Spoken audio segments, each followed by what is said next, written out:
on business skills. And hearty thanks to respected Dr. Akash to all organizers for the great opportunity. Thank you for audience, for the participants, for all of you.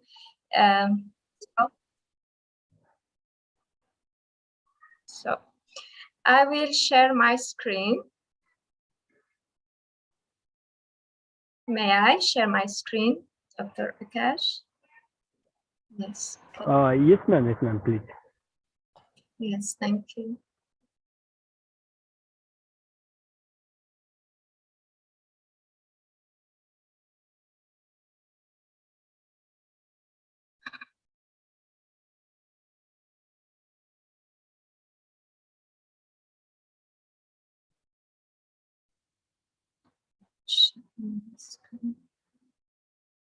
Yes.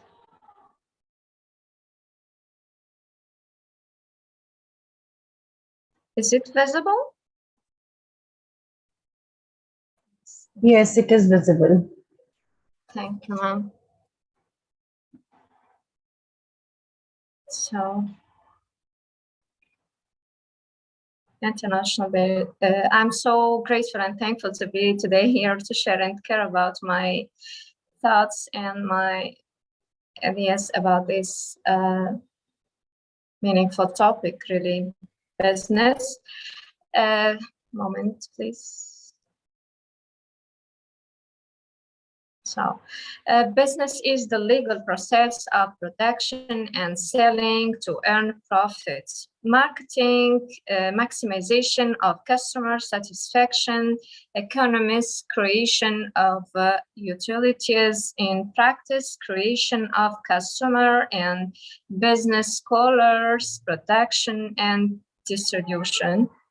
So the customer and the product services are related to business. All of the four items are related to one another. So understanding every professional needs understanding of economics, micro and macroeconomics, a good study of economics and an in-depth understanding of market demand and pricing strategies provide a toolkit for making key decisions in your company. Data analysis skills. It's a process of analyzing, interpreting, and modeling data to draw insights or conclusions. It's used by every industry. Data analysts assist organizations in understanding the business's current state. So data visualization, machine learning, basic statistical skills, testing skills, data mining, and data auditing, knowledge about analytical tools. Negotiation skills. It's a process where two or more parties with different goals and needs discuss an issue to find acceptable solution. In business negotiation, skills are very important in both day-to-day interactions and formal transactions, such as negotiating conditions of service, delivery, sale, and other legal contracts. Good negotiation led to business success as they help build good relationship and provide you with high quality solutions in the long term, as well as avoiding conflicts and problems. Negotiation requires give and take between two parties through constructive and courteous interaction that benefits both parties by making some concessions that do not mean such to do much to you while they mean a lot to the other party.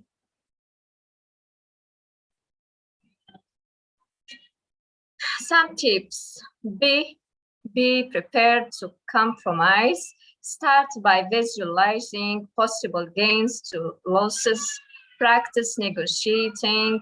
Determine strategy according to type of negotiation. Be flexible and sincere. Learn to read other parties' needs. Business skills. Business success relies on good leadership. Leadership skills help you to make more effective decisions, focus on your personal vision, and progress towards achieving goals of your businesses. There is no single characteristic or quality that defines a good leader. Motivating people towards a common business is a joint of action, includes a mixture of strategies and methods such as honest, open communication, integrity, and self-awareness. Leaders can come from different areas of business. So when you are business owner, you must have strong leadership. That leadership can also come from team leaders and employees. Your curriculum should be loaded with good regardless of the differences.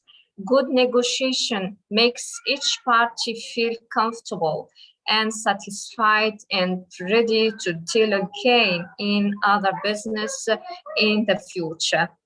Good negotiators are creative, aware of themselves and other good planners, win-win oriented, honest, good communicators. It's the ability, emotional intelligence. It's the ability to understand and manage our emotions and those of people around us. It can be the game changer to high performance and personal leadership.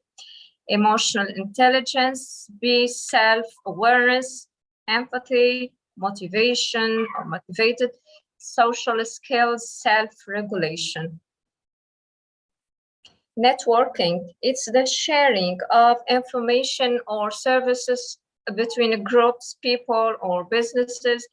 It's also a way for individuals to grow their relationships for their jobs or business, and therefore connections and network can be useful and built for individuals in their professional lives.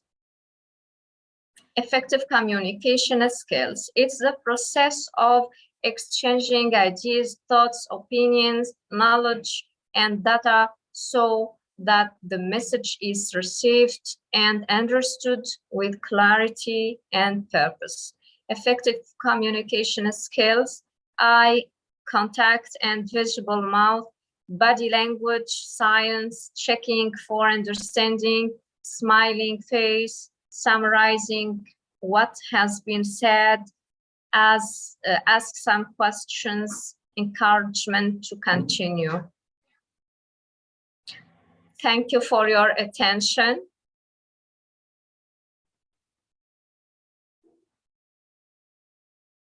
Sarakash, am I audible? Yes. Thank you, ma'am, for this wonderful session on negotiation skills. Of course, in business, negotiation skills are very important. Yes. Thank you for sharing valuable thoughts on that. Sonia ma'am, Sharada ma'am, do you want to share anything, Priti ma'am, on this? Thank you, ma'am, for your wonderful insights. Yes, negotiation is very important, and the skills required, you have discussed it very nicely. And thank you so much for sharing. Thank you, ma'am. Thank you. Thank you so much, ma'am. You have left it from where I can start. Thank you, ma'am. I'm so happy to be here to discuss some thoughts with you. Outstanding. You are outstanding. When I began, I say, wow, they're outstanding. And advanced. So what can I do and how can I interact with them? But thank you for your encouragement, for your support, and for your great words. It was a pleasure listening to you, ma'am. It was a pleasure. Thank you, ma'am. Yes, yes. And ma'am is a professor from Tunisia, right? Yes, yes. Yeah. North Okay. Africa. Yeah. Yeah, Okay. So thank you once again, ma'am, for sharing valuable thoughts. So we will move ahead and invite another respected guest, Ms. Sonia Chani, ma'am. She's from Gujarat and a great experience in education field. So let's invite her. Welcome, ma'am, on this EBCD International platform. And over to you. Please introduce yourself because everyone knows about you and your experience. Because lots of experience gives lots of value. Please share. Thank you so much, Akash sir, for giving us this platform and putting us together. Like, we all are from different fields. We all are from different walks of life, but coming together, blending our knowledge together is something very great and a beautiful experience to share. And really thank you and grateful to you for it. All gratitude to you and our Buffett publication for it. It's really a wonderful platform. Well, my name is Sonia Chintani and I'm from Kutch, Gujarat. Professionally, I'm a career counselor and a teacher trainer. I take up teachers training programs on various levels, and I'm also a guest speaker on many platforms. I do content writing for many organizations. I'm associated with lots and lots of platforms, so it gives me a lot of experience being there, and I really enjoy doing it. Well, the topic for today that I chose, seeing this International Business Leadership Summit, I thought of talking about communication skills. Well, when we are talking about leadership, when we are talking about negotiation, we are talking about rapport building, what we really want to know is how we need to communicate. Basically, communication is a basic ingredient of anything in life. It's not only important for us in our professional career or a workplace, but it is equally important for us when we are talking about it even in our personal life, the way we carry out our emotions, the way we express to our family. So it is something very important. It is an ingredient that is necessity. It's like the salt and sugar that is required in everything that we do, every meal we have. So when we talk about communication skills are of various types, we can say. It can be verbal, it could be non-verbal, it could be facial expressions, it could be gestures, it could be the way you are walking, the walk that you have, the way you sit, everything describes you, Sometimes you don't need words to describe yourself. Sometimes you don't need words to, explain what you want to say. The posture that you're sitting in, the way you are looking at somebody, the eye contact, as ma'am mentioned in her PPT, during the negotiation skills she spoke about, everything matters, everything communicates to us, When we are looking at somebody, even at home, when we are looking at kids, they do understand what the mom wants to say to them, right? The eye contact that she shares with her children or family members, it is what they communicate to each other through eyes. So like that only, when we are talking, we need to weigh our words. We need to see what we are talking, how much we are talking, whether it is really essential for us to talk over there, how much when we talk. We need to have a boundary. We need to have a thin line for everything. And only then can we really be successful. Even for entrepreneurship or leadership qualities, we should know how to communicate to people. Today, if I am working on a nice designation, I have a team working under me, and I speak to them in a language which they don't understand at all. Okay? So it's no use of communicating to them because I'm not going to get the efforts that I really want from my team to put in. They haven't understood what they want to do. So what's the use of me talking to them? How can I expect work from them? How can I expect 100% quality from them if I'm not able to convey to them what I want them to do in work? So I need to professionally understand what they want, understand the language that they understand to the level what they can understand. And only then can I really get work done by them. Otherwise, it is of no use being on such a big designation and leading a team. So if I have a team who cannot understand English, they are of the worker caliber, I cannot talk to them on high funda English. I cannot be a Shashi Tharoor to them at least. I need to be very basic to them. I need to put in the vernacular language they understand so that it will be easy for them to communicate back to me, to understand what I want, how it has to be done, and only then can they perform well. So this is how communication should follow. Then apart from it, the body language we have. Now, ma'am said we need negotiation skills, right? Now, communication plays a very vital role over there. You can negotiate only if you can communicate. Be it your body language, be it your way of talking, the tone you talk in, the way you walked into the meeting room, in the conference room, the way you shook hands with your business associates, even all that communicates. Now, when you shake a hand with somebody, it's not just saying hello to it. The firmness you have in your handshake shows how confident you are and how well you are going to take a meeting to. What level are you going to take it to? So we need to be very careful. The posture we are sitting in, is it the right posture? Because that communicates to the other person how dedicated we are to our work, how important our work is to us, whether our work is our worship. So all this is very, very important for us to keep in mind how we communicate. And communicating doesn't mean only through words. We need to talk to them. You can even sometimes, when you're writing a letter to your subordinate or a teammate or to anybody, you feel while I'm writing, he doesn't know what type of a mood I am in. So even if you're sitting in a very angry mood and you want to really blast him out, you put in your language, and that language is very blunt and very rude at times. Even though you haven't used any abusive language, you haven't used any offensive words over there. It's a normal letter that you're writing, but the way you put forward your words while writing it is the thought process that is going on. The anger that is there, that anxiety which is there inside you is bringing the words out. And those vibes are carried with your words.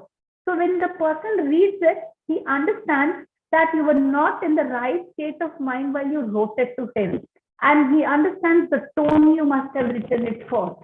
So, we have to be very calculated. We can build rapport with our team only when we know how to present ourselves to them. We need to be soft-spoken, yes, that is very important. But at the same time, we should have an authoritative tone also. Authoritative tone doesn't mean you're being abusive to somebody.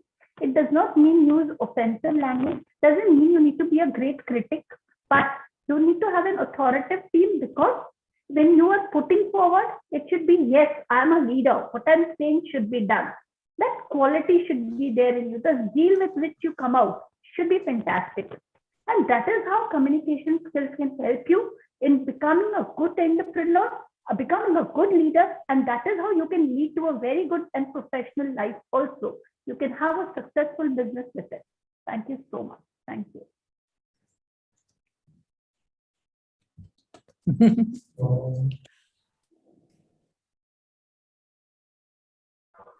Yes, thank you, ma'am, for this wonderful sharing. So I would request participants, if you have any questions, please ask, or you can share your feedback also. Well said, Sonia ma'am. Communication is very, very important for any sort of business or your credibility, how you present yourself. Very well said. And thank you so much for sharing all these things. And really, they are very nice. Thank you, ma'am. Thank you. Ma'am, a doctor says to us that unless we don't tell him what we are suffering, he cannot give us a medication or a treatment. So that shows the importance of communicating. Unless we don't communicate, we don't express, how is the other person going to understand what we want? So it is always better that we should talk it out. Yes. Just to add on to what Sonia has just spoken, especially when it comes to kids, and even as, employees, the boss always, probably an employee came late for a meeting. He would probably have a very valid reason, right? But as a boss or as a parent, the first reaction is, why did you come late? Right? Instead, you separate the activity to the person and say, tell me something, what made you come late? Right? So that is making that person feel better. The moment you say, why did you come late? It's like hitting at me. It's like you are asking me, do you know that what I went through while coming on the road, there was an accident and I had to face all that, whatever, right? So the fact that we use why can be replaced by what, right? Yes. So I just wanted to share that. Actually, ma'am, I learned this lesson from a very personal experience of mine. And it was like, I had a lot of work on a day, and it was like, I had a very tight schedule. I had guests coming home, I had my workload, everything at the same time. And my mate called me up and told me, I'm coming late. Okay.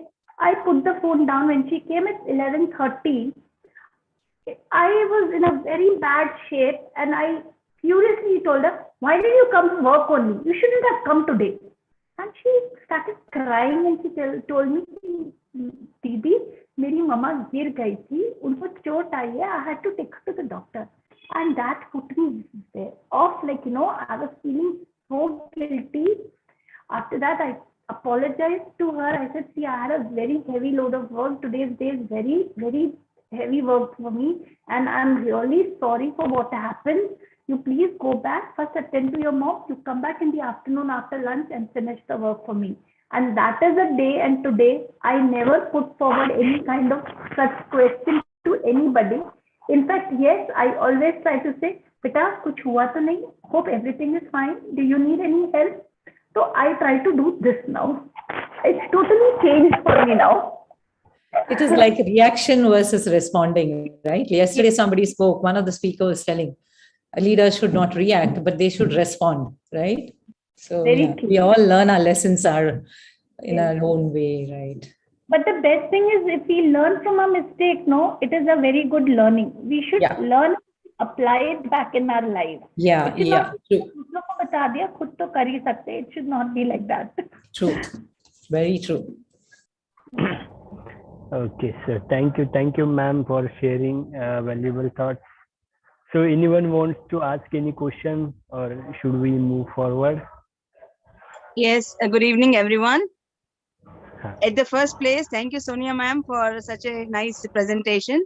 Here also you rocked, as always, with your sweet voice and very good vocal variety. And I always appreciate the tone you move in. I remember once we were attending a PI meeting, I was a bit hard in my tone because maybe I was doing one works, and ma'am said, how fast it is, be slow, and that I really liked. So somebody should be there at the right time to guide us. And the moment you said at the time slow, then I caught it up. Yes, I have to change my vocal variety, and then immediately I was soft, as you always used to be. So thank you very much for guiding me at that point of time. And yes, communication has to be very effective. By effective communication, we mean that brings the positive result. Communication should always be two ways. One has to be listening first, good, and then we have to respond. The first part of the communication is listening. We need to listen. That most of the leaders, very less they do, very less they listen. They want others to be listening. Aisha ma'am, I totally agree with you. If we are a good listener, only can we become a good orator or a good responder too. Thank you, Hi, Sonia. You spoke really well. Preeti here.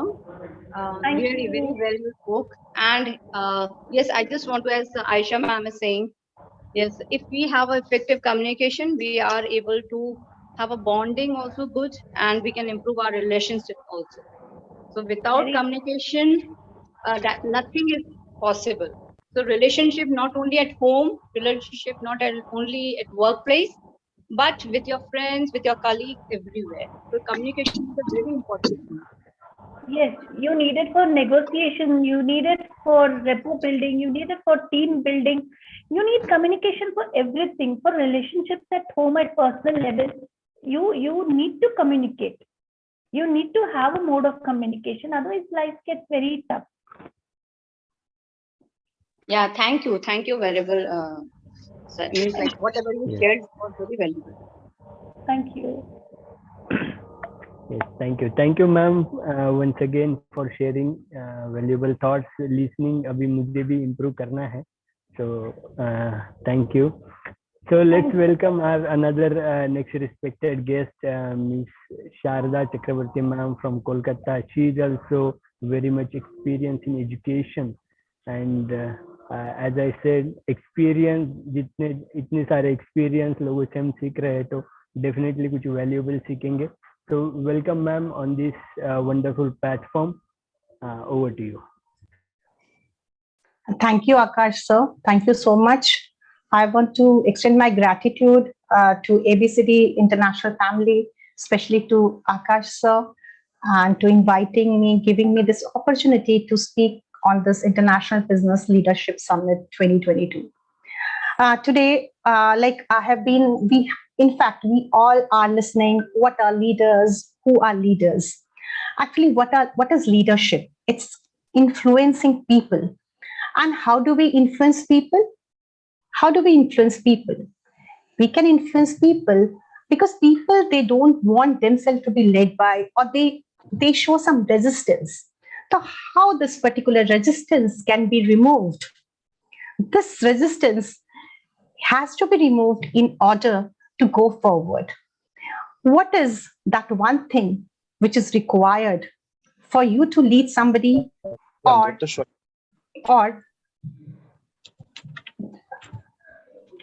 can I continue, sir?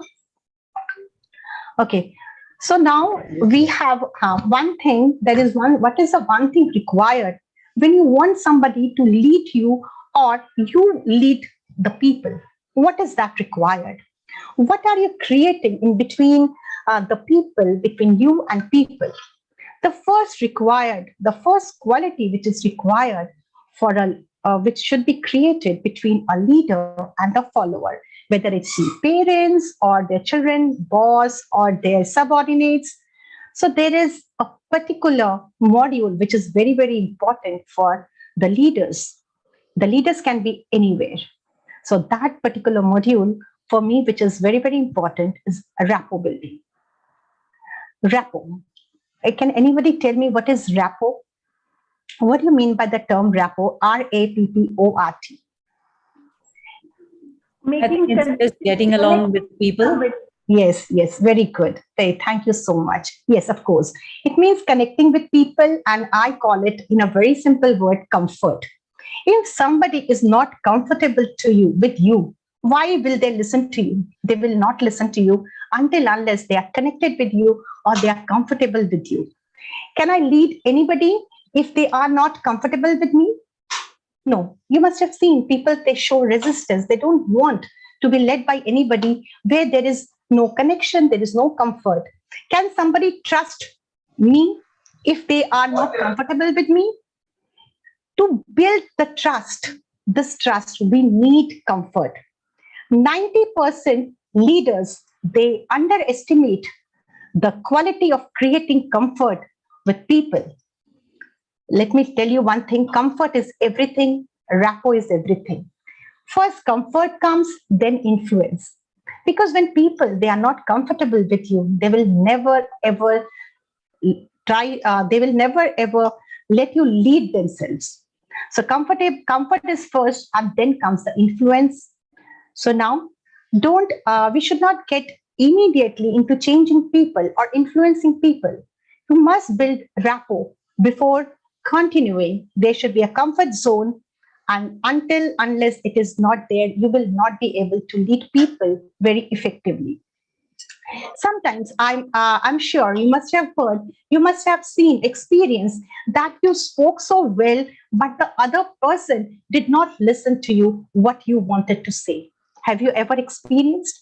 Yes, I have many times experienced. I have told everything, but the person was not listening to me. He just overlooked whatever I said. How many of you can experience, or you can say from your past experience, that it means that other person was not comfortable with you? By the way, it is not that the person who is comfortable with you in the morning will be comfortable with you in the evening too. A person who listened to you in the morning may not listen to you in the evening. So comfort, if I talk about the comfort, it is not permanent, it is dynamic, it keeps on changing. So now, when we talk about comfortable, how long you should be comfortable with the person, how long? Is it for morning, or is it in the evening, or is it forever? We want to be comfortable with everybody forever. Telling from my own experience, today I can gel with anybody. I'll be telling you and sharing my experience with you. I was not that kind of person who ever used to lead people. Today, I can lead people, I can lead my students, I run my business, and I have a good rapport with all my partners and all my bosses. In fact, in the school, I have a great rapport with everybody. So now, when I come to this, now it is not that it was discovered today, it was always there. That mind likes anybody or anything which is like it, like itself. I'll repeat again. The mind likes anybody or anything which it is like itself, or it wants to be like. So we only like somebody who are like us. And we always want to listen to those people whom we always wanted to be or idolize them. So we always listen to them. This is there in our brain. It's not made today. It was there forever. It is just rediscovered. In the school, you must have seen, we have all gone to school, colleges. You must have seen all the naughty children, they go and take the last benches. They sit behind. And all the good students who are studious, they come and sit in the first bench. Is it only in India, or is it globally? Only in India, the naughty children, they sit at the back, or it is globally? I think it's globally. Yes. I know it's globally. So why? Because the similar children will always like similar children. Naughty children will always like naughty children. So what I said, this brain, it finds similarity. Now I want to go into a next deeper word, similarity. Similarity is everything. The moment when we create comfort zone, all we need to do is build or create similarity. A person who is similar, and we become very, very comfortable with them, isn't it? So it's working universally. It's only rediscovered. Researchers say that people love to be comfortable when they meet people like them. The similarity attracts each other. So now, how do we create rapport, which is very important? We can create rapport by matching the body language. We can create rapport by matching the tone. We can create rapport by matching the language or matching the words. That means physiology. So if you want to influence anybody, you need to have a good rapport. Once you have a good rapport, the other person will never ever say to you, because the brain says it is like me or he is like me.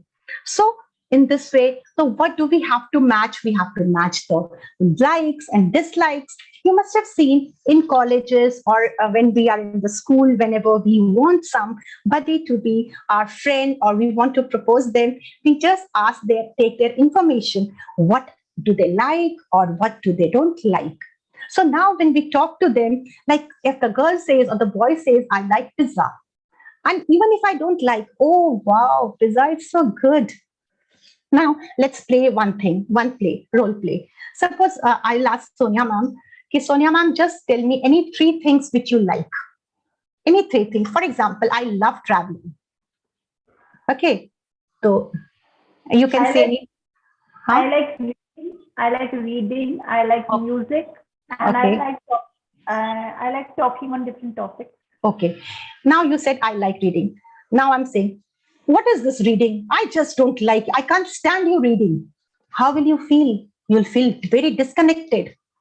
What is this? Listening to music or listening to people, talking to people, you don't have any other work. You will feel very, very disconnected. Now, if I say, oh, you love listening music, even I love. Which music do you love? Then now this brain is saying that it is like me. So are you understanding? In this way, we can build rapport with a person. If you have to go to the agreement zone. Agreement. For example, Sonia ma'am is saying, I love traveling. And I say, oh, yes, even I love traveling. Now this brain is now making connection, similarity. And I have come in the agreement zone, even if I don't like. I have come to the agreement zone where Sonia ma'am finds me, similar to herself. And she now creates a rapport with me. Have you ever found going in a train or in a bus or in a flight, sitting next to you, somebody who's sitting next to you, you can become friend in 10 minutes? Now, for example, Sonia ma'am is going by a flight. Somebody is, talking to her in just beside her and saying something about Gujarat. Her ear will stand. Her ear will come out. Gujarat. Oh, I'm also from Gujarat. Now see this similarity, this agreement. Now from where? From Gujarat. He will say from this particular zone. Oh, I'm also from there.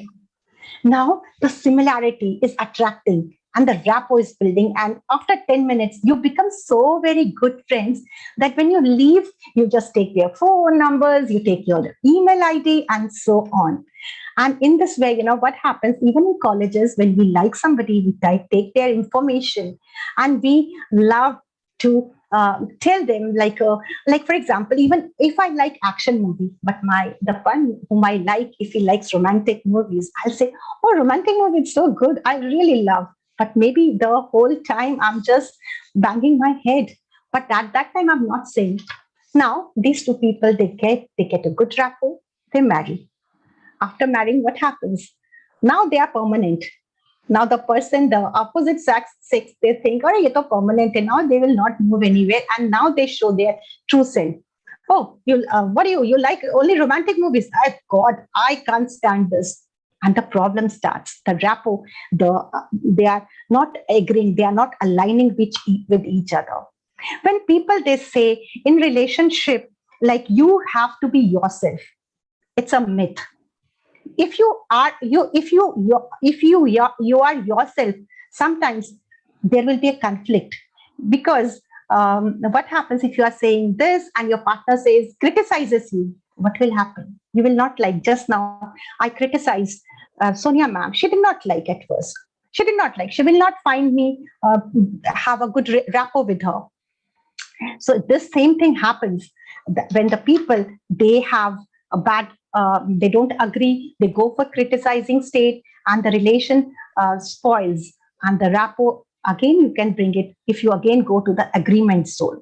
Now, what if I say, if I give you 3 steps and tell you that you can make an amazing relationship with anybody, amazing relationship with anybody. Won't it be amazing? Would you like to know what are the 3 steps? And in 15 minutes, you can have a great rapport. I have a great rapport with everybody who is associated with me in my life. Who is interested? Anybody? Okay, thank you so much. Okay, thank you, Rama ma'am. Thank you so much. Okay, thank you. Okay, now the first point is that we are, that there is something nobody can avoid. It is irresistible. It is irresistible.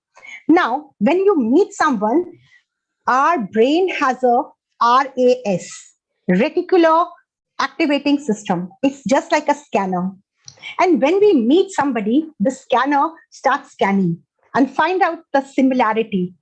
And once it finds a similarity, it is now in a good rapport and ready to take any orders from you. So first we look for body language. Now, like for example, if somebody is sitting like this, and if I also go and just sit like this, he is not or she is not understanding that I am sitting in the same position, but the RAS system activated. Now it is finding similarity between you and me, and the things become so very easy. Now, the second point, so now what brain says, oh, he is like me. The brain is saying, oh, he's sitting like this, he's like me. Second, matching the tones. Which part of India speak very loudly in a very high tone? I think North India, Punjabis, "Arey, kya ho raha hai?" They keep on shouting. And the person who's from Maharashtra, hey, what is this? So loud. And they disconnect. The rapport disconnects.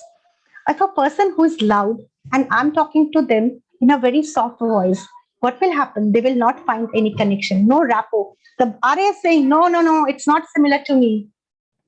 Have you seen people working in call center? They are given the training of accent. Why? Because when they talk to an American, they talk in that accent. Now, what is happening? The rapport is built up between that American and this Indian. Only accent. They don't teach you English. Matching words. Like if somebody says, I love playing. Oh, you love playing. The RAS is activated now. Okay. The second important thing, I hope you all are enjoying. You all are enjoying? Definitely. We are. Thank you. So now I want to share one small story. There was a PTM and this parent was so difficult. My principal ma'am was not able to make him quiet. And this person was really destructive that day. So ma'am told me, Kishada, ma'am, please take him and please make him understand. It was too difficult for me, but I did it. I took him one corner in a desk and 15 minutes he was there with me. He was just talking. He was talking and I was just speaking only 2-3 words. And after 15 minutes, he said, ma'am, it was wonderful talking to you. He did not say, ma'am, it was wonderful listening to you, because 15 minutes he was talking. And do you know what I was doing? I was just seeing his body language. And using his words, I was again rephrasing 1 or 2 words. And this person got in good rapport with me. And then he was ready to take all my instructions and everything moved very nicely. So now, so I told you about the body language, second, tone and words, and the last one, agreement frame. Come in the agreement frame, I said, in the relationship, why the relationship goes down? Because we start criticizing. Don't criticize. Be in agreement phase. Now, let me give me a very Ramban to the males. Shadi ho gaya, jinka nahi hua or would be. So what you can do, when the mother-in-law and the daughter-in-law, they fight. Sometimes they have some problems. So now what happens? The poor husband comes back and this wife, she says, your mother did this. And now the people who don't know about this rapport building, they will say, oh, yes, please try to understand my mother. She's not that bad. What are you saying? And then fight increases. Instead, the husband can say, yes, you're absolutely correct. Agreement zone. She is really, I don't understand how I can't even stand her. Means whatever wife is saying, he's saying the same. He's saying 100 times more. What will happen after some time? What will wife say? No. She's not that bad. What are you saying? She's your mother after all. And what husband wanted to convey, wife conveys it. So this is, agreement zone. Whenever you have a fight with somebody, do not go and start criticizing. Instead, go into the agreement zone and you will have a great rapport in only 15 minutes. Thank you. And with this, I close my presentation and thank you everybody for listening it. Thank you, Akash sir. Yes, thank you, ma'am, for this wonderful sharing. Really बहुत अच्छा session रहा. मैं भी देख रहा था काफी सारे लोग आपको एकदम मतलब बहुत क्यूरियोसिटी से सुन रहे थे. तो थैंक यू. और एक बार शेयर करना चाहता हूँ, मैम को आज फीवर है, फिर भी उन्होंने सेशन कंडक्ट किया है. तो आज अभी मैंने मैसेज चेक किया उनका, तो sorry ma'am for that. Just अभी मैं मैसेजेस चेक कर रहा था सबके, तो अभी आपका चेक किया, sorry for that. So anyone wants to ask anything, please you can ask or you can give feedback also. It was wonderful, Sharda ma'am. Nicely you have connected everyone with your examples. And lovely listening to you.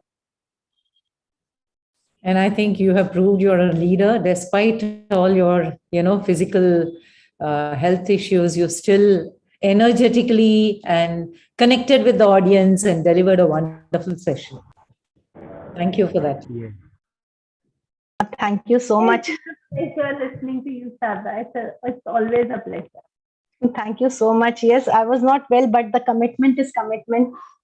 Whatever I committed, I have to go for that. In spite, yes, I have suffering from viral fever. It's 101 fever I have, and but I wanted to make it out. Yes, somewhere energy was down, but I tried to come up. Thank you so much. But I think we boosted the energy back in you.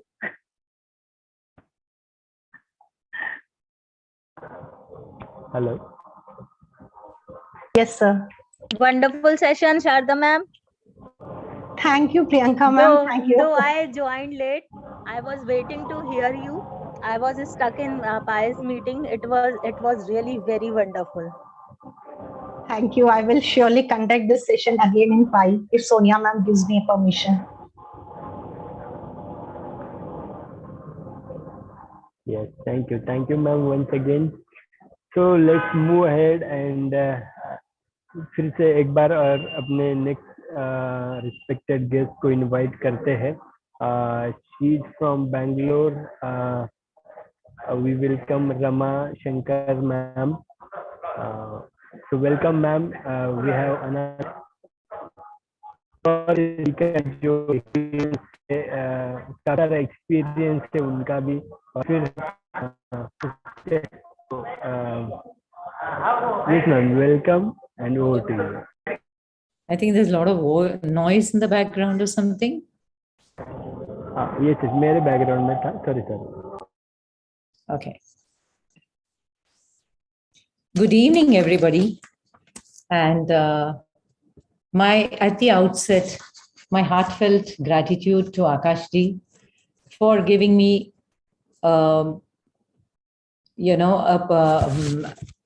I don't know how he agreed to give me this opportunity among these esteemed panelists, because each one of them seemed to be that one gem, right? It's like the Navaratna. So there are so many Ratnas here from the past 2-3 days.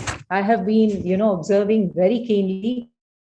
They have been sharing immense knowledge about entrepreneurship, about leadership, about different dimensions. And I'm so thankful and glad that I am also part of this journey.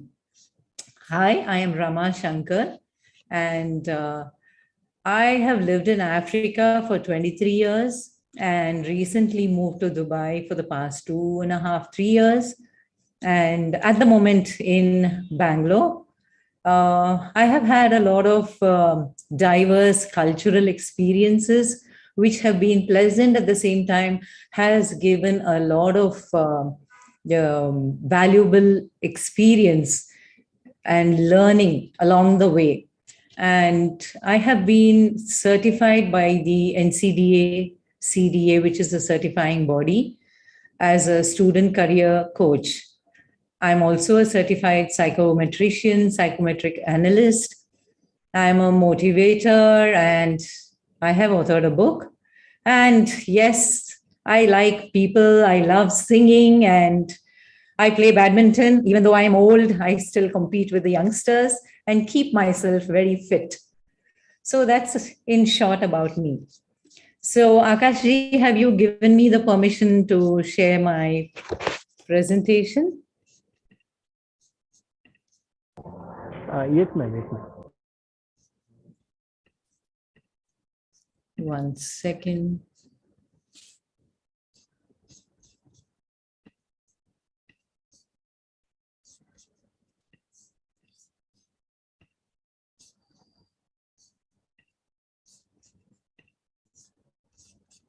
Yeah, can you all see the screen? Yes. 1 second. I'm just not able to. Technologically, we are all, very poor. At least I'm very poor in this.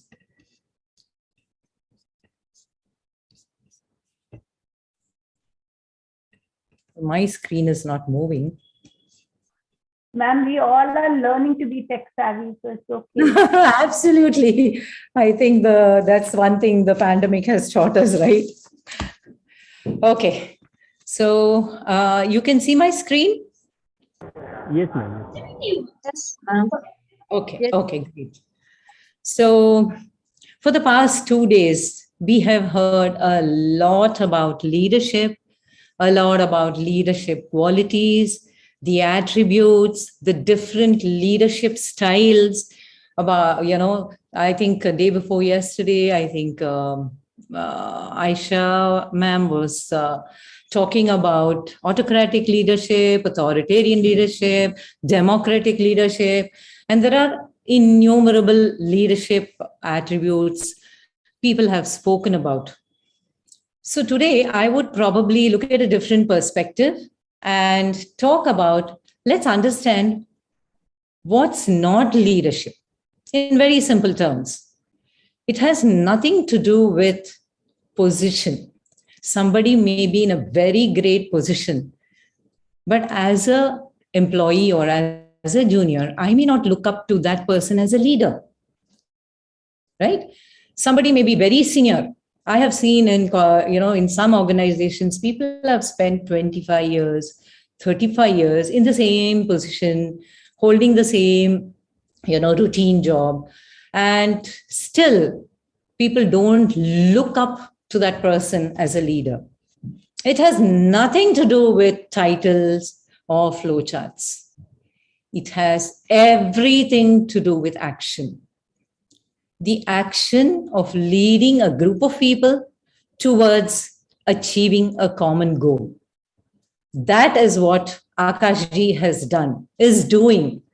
He is an example of true leadership. He has brought us all together.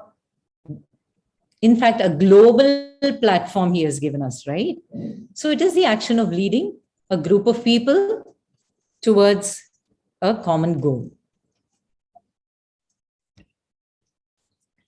So let us look at some great leadership quotes. I know there are plenty available on the internet.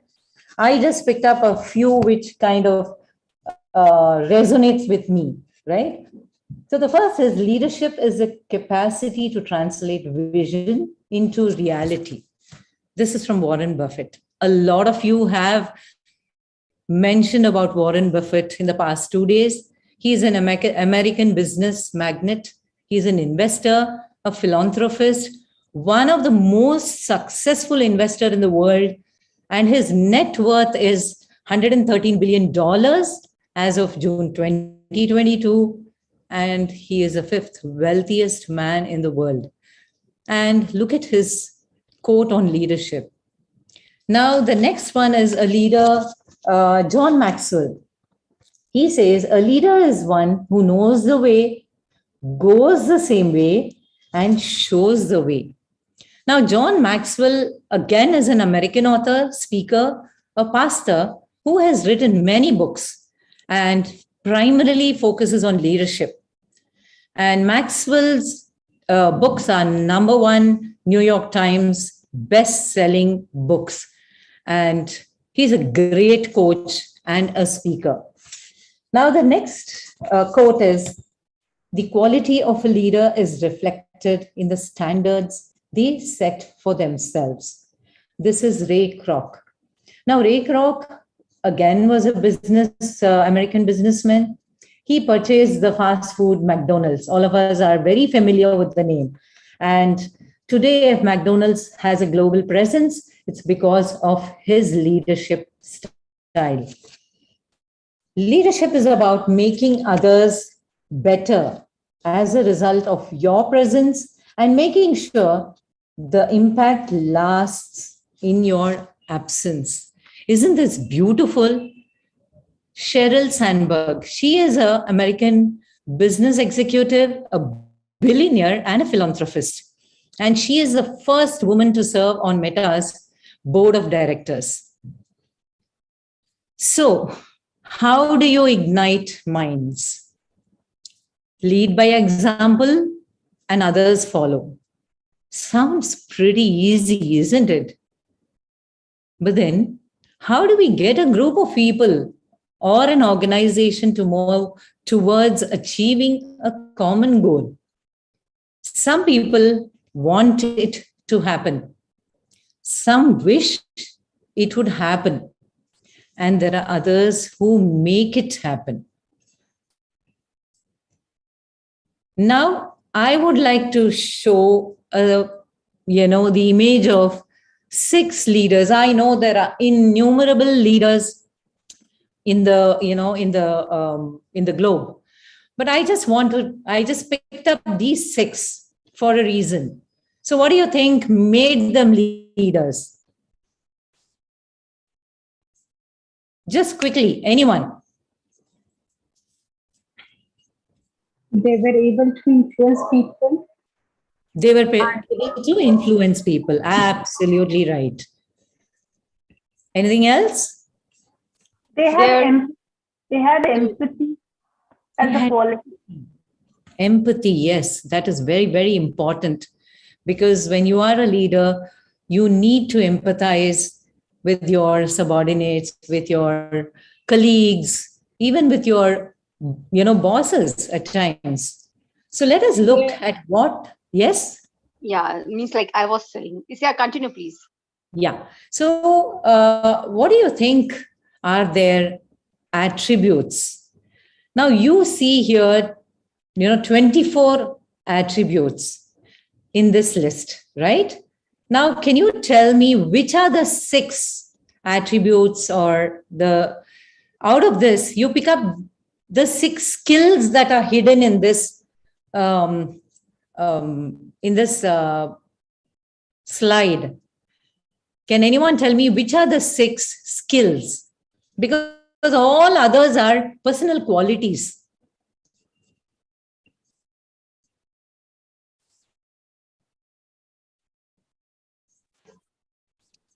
Anyone? Quickly?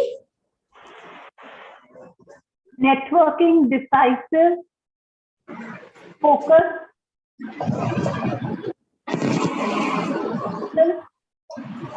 okay, visionary, okay, and motivation.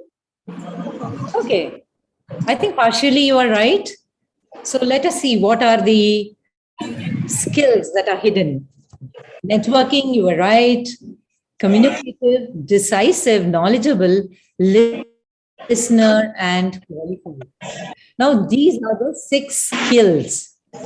Others are all qualities that you get when you are born, right? Skills are things that one can learn. It is easy to learn. If I am a basketball player, I would have learned the skill right from beginning.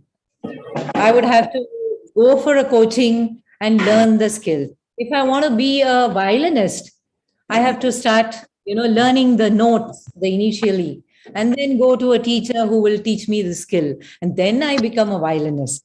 So skills are things that one can learn by working persistently, by training, by education, by general life experience also. They can be learned. Whereas qualities are attributes and traits that come naturally from birth. They are like your motherboard. In a computer, you have a motherboard, right? They are all inbuilt in a person. So how much ever you try to change that, it is just not possible. That is why, Howard Gardner came up with this theory of personality traits, where he talks about different personality styles and where one cannot change unless the environment drastically changes for you.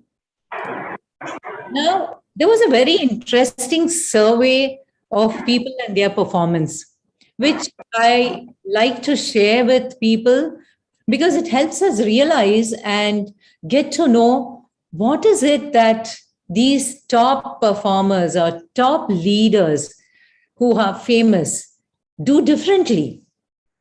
Now, if you see, the top are the minority. They are the good and the top performers put together. It is 13%, right? What do? They create and grab opportunities. They are extraordinary thinkers. And they wear the be, do, have attitude on their sleeves. Now, what is this be, do, have attitude? I think yesterday or day before yesterday, Suma or somebody, one of the speakers were talking about, you have to visualize, you have to affirm. And then I think somebody else said that in my mind, I have already done it, right? That is what is be, do, have. They behave like top performers. They do what it takes to achieve their goals. And they have not only their designation, but also a vision and a quest to be the best version of themselves along the way. Now, what do the other 87% do, who are the average and poor performers? They wait and watch. They let go of opportunities. They just don't want to take risks. They don't want to come out of their comfort zone. Not only do they let go of their opportunities, they also complain. They say, if I have the resources and money, I can then only do what it takes me to be the top performer. So that is where, now if you see during the pandemic, quickly Zoom took over. They grabbed the opportunity. Quickly they, gave the platform free for a while. And then they said 45 minutes is, what is free. And then they said you upgrade. But they were the first ones to grab the opportunity. Later, Google Meet and other things followed. So this is what makes a difference between top performers and average and poor performers. What drives them to be different? Is it money? Yes, to a certain extent. Is it fame? Yes, why not? Right? Is it the competitive zeal? Yes, it is all three together. It is a clear vision. It is along with a clear vision about what they are passionate about. They know what they are passionate about and go behind it without being hassled of anybody saying anything, or nothing is stoppable for them. Now, Theodore Herzberg, he says, the leader has to be practical and a realist, yet must talk the language of a visionary and the idealist. Now, every speaker has spoken about 4 aspects of leadership. The first one being having an aim, because having an aim gives you purpose for action, right? If you don't have an aim, you don't have a purpose. Acquiring knowledge and learning continuously through life experiences gives you a lot of knowledge. And if you don't acquire the right knowledge to accomplish that aim, it doesn't make any sense. So knowledge gives you the power to accomplish difficult missions in life. And working hard towards your dream, even if it's challenging, is very, very critical. And what the top leaders do is they know how to manage failure. A lot of leaders get hassled by failures, and it's very difficult for them to sustain success. So managing success comes very easily to all. But how to handle failure is known or is called as compassionate leadership. Now, personal leadership, it is a process, right? All of us have been talking about leadership where people have to be inspiring, they have to be motivating, they have to get the desired result, right?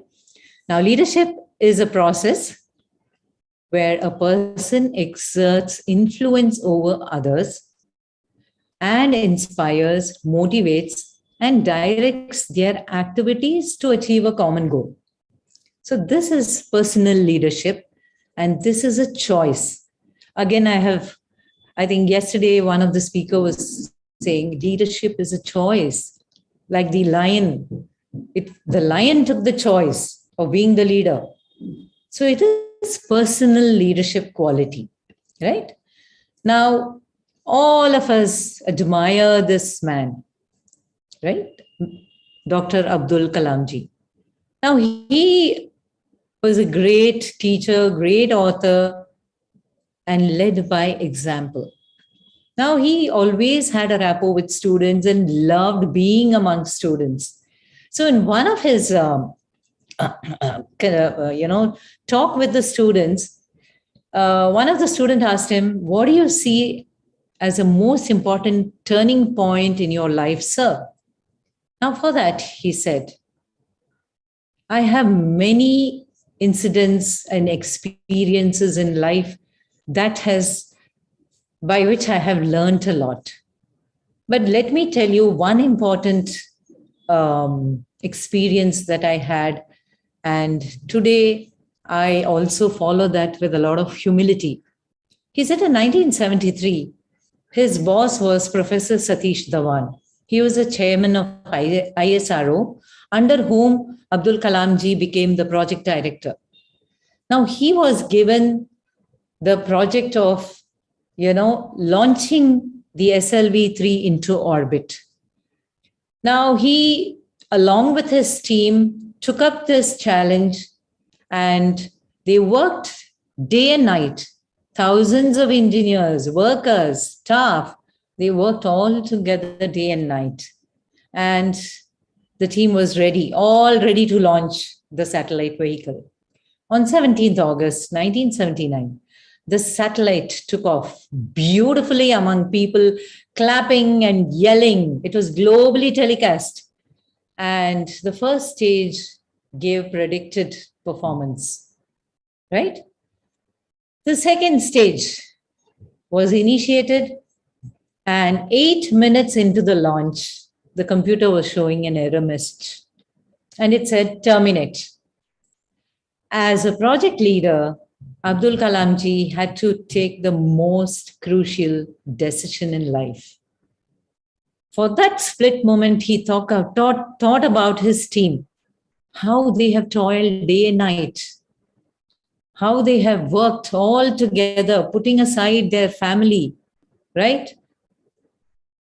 For a moment, he said, I'm sure the computer is making a mistake because we had tested the whole process time and again. It can't be that we are wrong. In that moment, he overruled the computer's decision of going ahead. And he said, just go ahead. Within a few seconds, the missile tumbled and fell into the Bay of Bengal. The team was shattered, and so was the team lead and the chairman. They slept morning at 8. They woke up and they saw the media, all of them bombarding. And they called for a press conference. They wanted to know what was wrong. So Professor Satish Dhawan called Abdul Kalamji and said, let's attend the press conference. I want you to be there by the side. And he said, I will handle the situation. Now the media was shooting powerful questions, throwing allegations, criticizing the chairman, the team, and the technology, and a whole lot of things. Satish Dhawan, in his speech, said, I take responsibility for not providing enough resources, right? My team has definitely succeeded. Partially succeeded. It was just a testing. In the coming month, in July, my team is going to be successful. I'm going to provide them with more resources. I'm going to provide them with more technological support. And I'm definitely sure my team is going to succeed. And sure enough, 18 July 1980, they launched the SLV3, and it was a huge success. Now, again, as usual in India, the press is always hounding, right? Whether it is a success or whether it is a failure, they are always there. So again, a press conference was called for. And this time, Professor Satish Dhawan said, Kalam, you go and address the press conference along with your team. So Kalamji said, that was a very important lesson that I learned. He said that there are a couple of important things that I learned that day. The first thing is resilience. Resilience and the courage to think on your feet and work towards a resurgence after a setback. Definitely we failed, but that was not the end of everything, right? We immediately addressed to see what went wrong. And the second is the role of the leader. When it was failure, he took the blame, he took the ownership. But when it came to success, he handed it over to the team lead. And he said, you take it along. So he says, Abdul Kalamji says, this experience by beautifully managing failure will not be found in any management books or cannot be studied in any of the best universities. As a leader, we need to develop the right qualities that will elevate you to greatness. And it was an amazing thing to read that book, Ignite the Minds. And another great personality, Dr. Nelson Mandela. Now, so far, all leaders out here, they say they start their journey by discovery, by tapping into the unlimited human potential to get their desired result.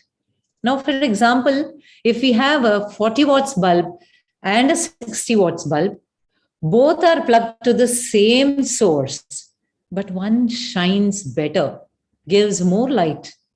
The other is little less. Why? Because of the ability to draw the potential from the same source. One draws less, one draws more.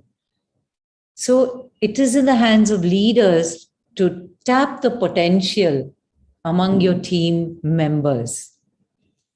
Now, this is something I often reflected upon and want to share with you all. It is about diamonds. Women love diamonds. Why? Because they are rare. They are expensive, right? They are rare, and so are human beings who are in successful leadership roles. Now, being born as a human is no less than being a diamond in a coal mine. Now, diamonds actually originate from a Greek word called adamas. It means unconquerable, right? Now, if we were to draw a parallel to leadership, now there are 4 C's, the 4 tenets of diamonds are the cut, the carat, the clarity, and the color. Now, what do we mean by cut? The cut gives a sparkle. It is, no other gem has that sparkle as the diamond has. Why does it sparkle? It is all because of the perfect cut that is, chiseled into that coal, which becomes a diamond later. So the cut gives clarity and focus of thought to the leader. Now, what is a carat? It denotes the weight of the diamond. It is a courage a leader takes. A leader takes uncalculated risks. He comes out of the comfort zone, goes into uncharted territories. Many people have clarity, but they don't have the courage to go ahead and achieve something in life. There is something which pulls them down. It could be probably a self-doubt. It could be, not believing in your own potential. Now, what does clarity mean? It means the amount of imperfections and formation a diamond has, the cleaner and clearer the imperfections, which can be related to the setbacks. Because every leader has gone through a lot of challenges in life. Nobody has had a sail and become a leader, right? They have had a lot of challenges. They have overcome the challenge and become a leader today. So only when there have been challenges, they have been able to perform and outperform their own self. Now, what is the color? Diamonds are actually graded from D to Z. It is graded based on the color, how white it is and how yellow it is. So this color denotes the character of a leader. It shows the dynamism, the charisma. I think a lot of people have spoken about charisma, about energy, about leadership qualities, positive qualities.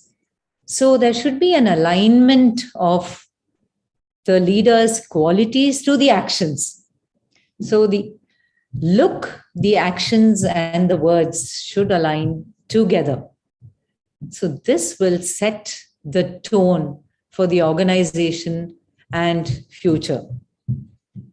So I would call upon all the leaders who have been wonderful speakers, and Akash ji, who has been the diamond among the coal.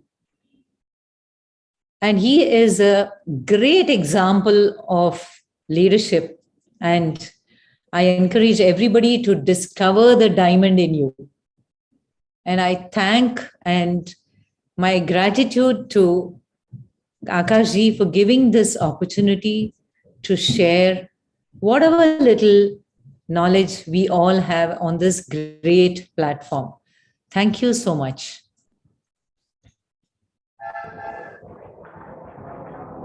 Yes, thank you ma'am for sharing valuable thoughts.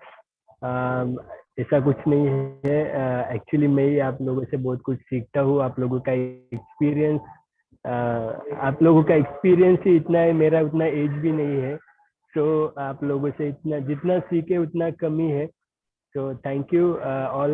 ये जो भी सब activities होती है इसका सब credit आप सभी को ही जाता है, क्योंकि आप लोग इतना सपोर्ट करते हैं तब जाके एक मोटिवेशन आता है कि नहीं अभी ये करना है. बहुत कुछ चीजें ऐसे रहती है और आप लोगों की सपोर्ट की वजह से ही होता है. तो ये मतलब अब जितने भी लोग जुड़े हैं, जितने भी लोग सपोर्ट करते हैं ABCD को, पब्लिकेशन को, सभी लीडर्स है, सभी ऑसम लीडर्स है, ग्रेट डायमंड्स है जैसे आपने कहा. So thank you all. Thank you especially for this wonderful session, ma'am. So anyone has any question, please ask. If you want to share any feedback, also you can. And that also shows your humility, Akashi. You know, you are always putting others first while you are actually doing a great job, right? You are leading by example. True, Rama. True, and valuable information, Rama. What nicely you have quoted the examples and well explained. Really awesome. Thank you so much. It was an excellent session, ma'am. Really good. Yes, ma'am. You have really put up in a very nice way, and it was really a very soothing voice, and it was really like a leadership tone. Yes. It was a leadership tone, and Akash sir, how many speakers we have? We have one speaker. She's from South Africa. Okay. Dr. Mary Mia, ma'am. Okay. So, no. Reason I was asking, because we have great minds sitting over here, so we can just if you give us 5 minutes with these intellectual minds, I want to sort out one usual scene problem to build up a strategy. Alone we cannot do, but if you permit after that speaker's session, if you allow 5 to 7 minutes, maybe we are able to make a strategy for a problem. I have a problem, for example.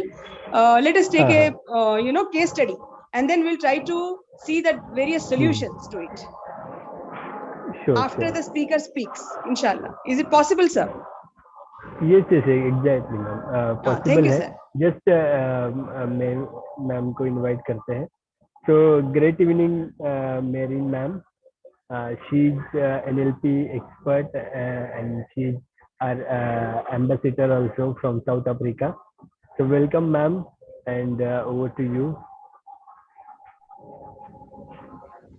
Please unmute, ma'am. Yes, thank you very much, Akashji, and thank you to everybody. Am I audible enough? Yes, yes, ma'am. Okay. So I greet everyone on the universal greeting of peace with blessings. And Akashji, thank you for accommodating me. I'm sorry, but here in South Africa, we're having massive issues with power and power outages continuously. So as a result, I yesterday was in and out, and it's not me that's leaving the meeting. It's actually me being cutting off from the meeting. But we just have to work with it and persevere, which is what us women warriors have to keep doing, I suppose. So again, thank you so much for accommodating me today. And I again will not take up too much time because I'm so scared that this power is going to cut me off again. So let me just say a few things quickly. I must commend every single speaker I have managed to hear from yesterday, well, actually from the day before yesterday up until today, because I think if we're discussing, like, I mean, this summit is business and international business leadership as a summit. And if I have to go back to the past 3 days, there is so much that each one of us can take away from here that I don't think we have a reason to not be successful business leading women, especially, and leading people in this world. Because there are so many qualities that we brought about that are missing in some, and there are so many qualities that we spoke about already that we can enhance in others. And that is what this kind of summit is about. It is where we come to these summits not just to listen to other people, but to learn from each one of us, to actually take in what we can to make ourselves better leaders, to teach others that work with us and for us, etc., etc. So I want to just touch on just a few aspects. And the main thing for me is, yes, as the previous speaker spoke, Rama ma'am, I love what you have said. There's so many things that you said about leadership, and yes, diamonds, wow, love them to bits, but never thought of it in the way you broke it down. And you know, the thing is about leadership itself, the one thing I teach and I feel very strongly about is you cannot teach leadership. You have got to enact leadership. You are a leader by example. You are not a leader by coaching other people to be leaders. And if you cannot inculcate leadership qualities within yourself, if you yourself cannot define what it means to be responsible, what it means to be held accountable, if you are not somebody who is willing to recognize any of these things for yourself as a leader, then how are you going to know that you can be able to hold somebody else accountable for anything else? That would not be fair. That will not be fair to anybody. That will not be fair to anyone, not for your company either, not for your business either. For your business to succeed, any one of us here knows that we have got to be able to have a vision. Your business is about you having a mission. What is it? What are your steps that you're going to take in your mission to accomplish that mission successfully? But the one thing we have to recognize is that everyone that you're going to have with you working on this space does not necessarily share your vision, but they share what the mission encompasses. So the vision, remember, is yours. It is yours. It is what you brought. It is your birth. It is what you're thinking of. It is what you wish to have. But you need A, B, and C to be done because those are the mission details for that vision to be seen, for that vision to be accomplished. But what happens when that eventually does come to fruition? It doesn't end there because one needs more. It is humane quality that each one of us, once we have one thing, we wish for something else. Once we see that happen, then we wish for something extra, correct? But as a leader in a company, in a business, there's one thing I have found that works, it actually works for me, is organograms that are hierarchy orientated do not work. I do not believe in them. I do not believe in that I am the boss and then you are doing this and then there's people beneath you who do this. I do not believe in that. The organogram that works successfully in a business for me is the one that is flat-based. The flat-based organogram shows you that you are part of your team. It shows that you are leader, yes, but each one is recognized for their leading roles that they play. And I'll give you just a small example or two. Right now, I am sitting in my home, comfort of my home, and doing this with you, correct? I never built this home though. I do not know what it takes to actually put that cement and sand together and the mixer and how it is to actually build the wall and the structures of my home. I have no knowledge of this. But that vision of this home was mine, but the mission of building my home was whose? It was my builders and the people who were working for him to do it. Likewise, when there are people that are collecting my dirt off from my street, they come through with this huge bin truck and they come through to collect dirt, because here in South Africa, where your dirt gets put out on a specific day and the bin truck from the municipality and government comes to collect that dirt, etc. Will you do that? Will you go and do the collecting of people's dirt throughout the streets? Does that person who is doing that not actually themselves, are they not worthy of your respect because of what they are doing? That person who is doing that is actually somebody worth a lot more respect than who's sitting with me in my boardroom at my meeting tomorrow. Because what they are doing by cleaning up my street is actually worth a lot more than somebody who's sitting across from me to sign a contract.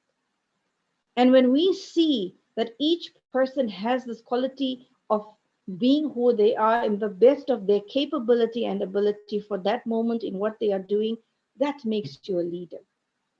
Because then you are able to see certain things. You are able to reduce yourself, and reducing yourself to be on par with other people is what is crucial in leadership. And when it comes to business and leadership, that's what we're looking for. Because what exactly is business? Business is trade. Business is you taking off from a trade. Business is you reaping a benefit or a profit. But for you to do that, you can't do it just by yourself. I am sitting here, but I want to get a profit because I want to sell something. I need someone to purchase that something from me to be able to get the profit, correct?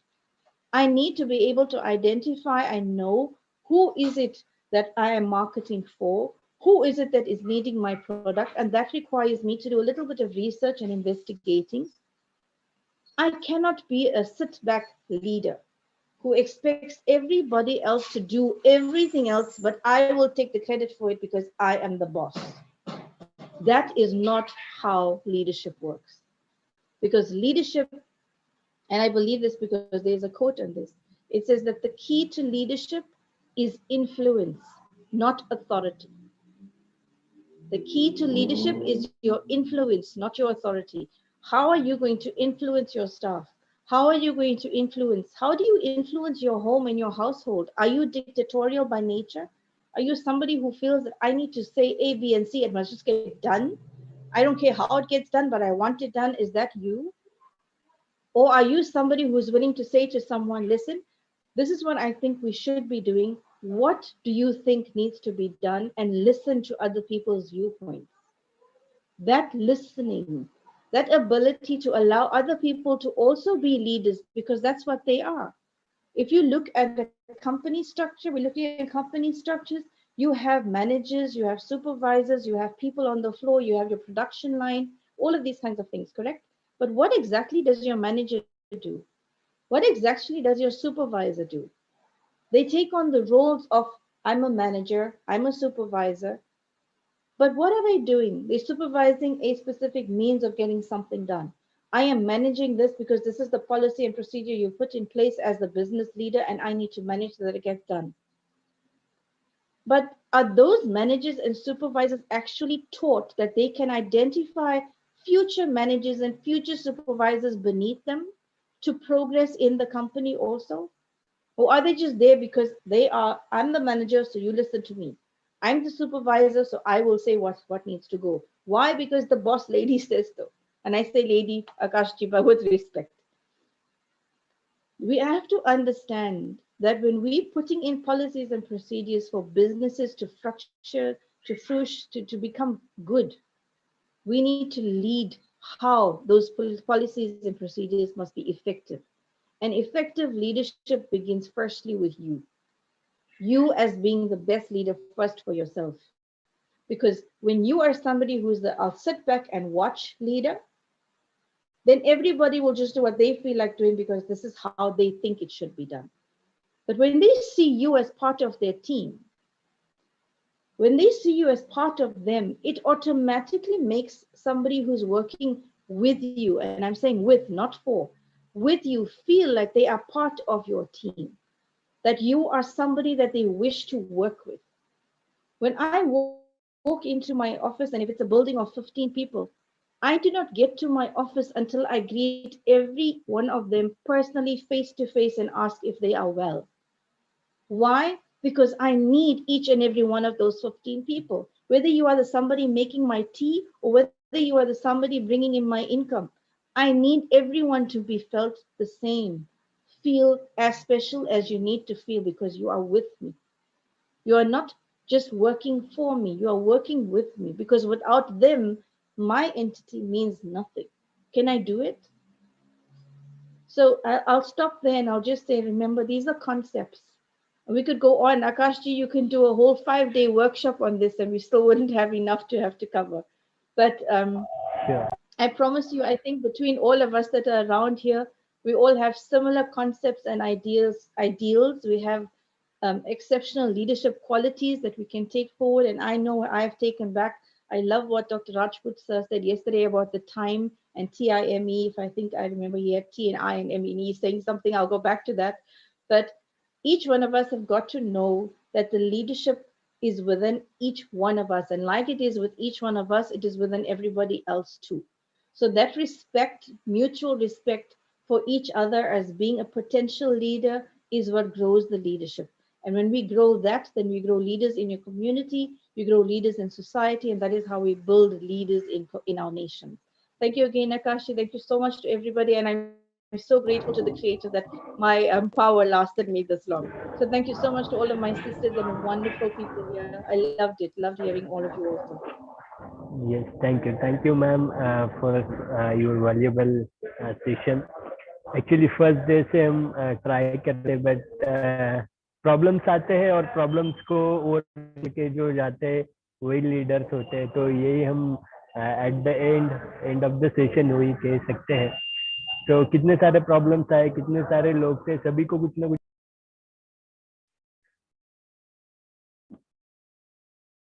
Sir, you are on mute.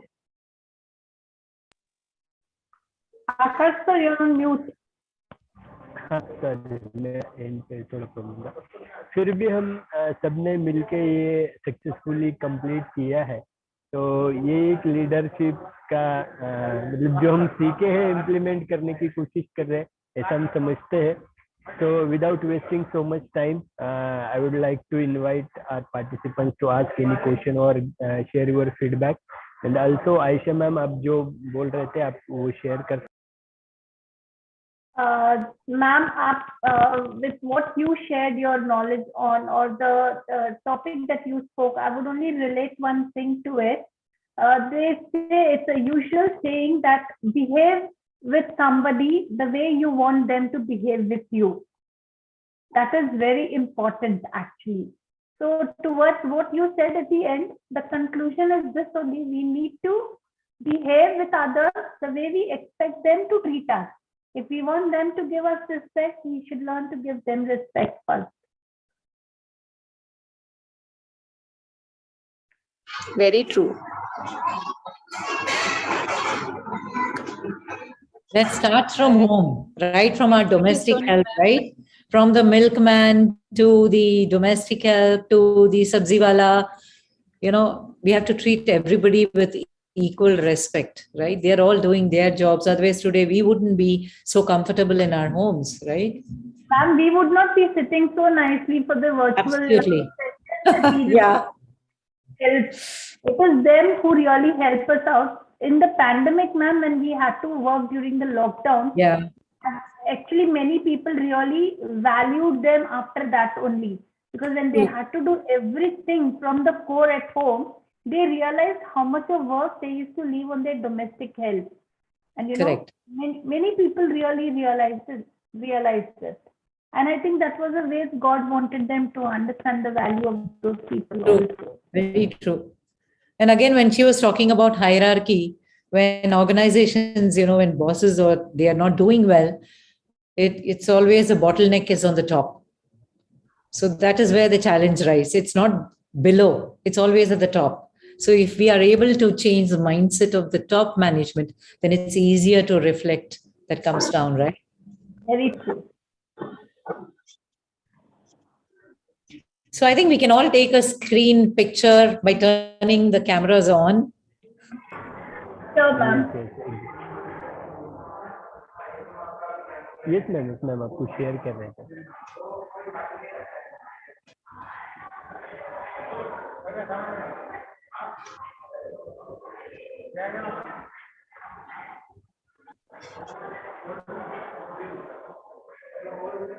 We still have to see some invisible, beautiful faces.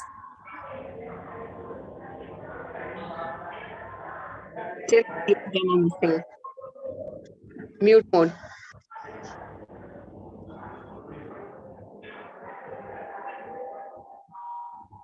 Okay, thank you.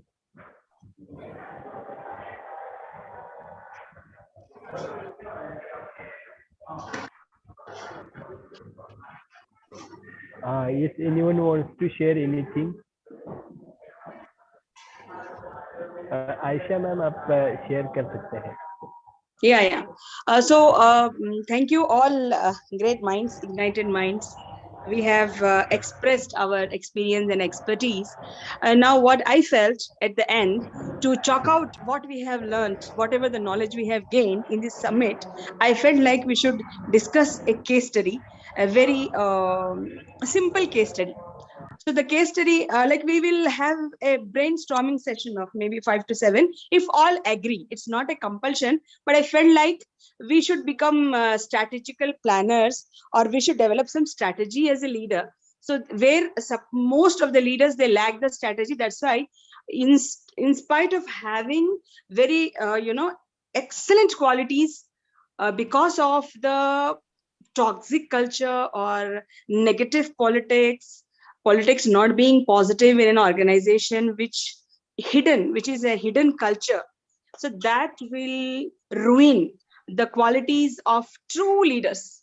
So my case study, I have developed one case study, and now we will take some time and we'll try to brainstorm. We will try to find out the solution. There is a very great leader, humble, sympathetic, and follows servant leadership, serving everyone.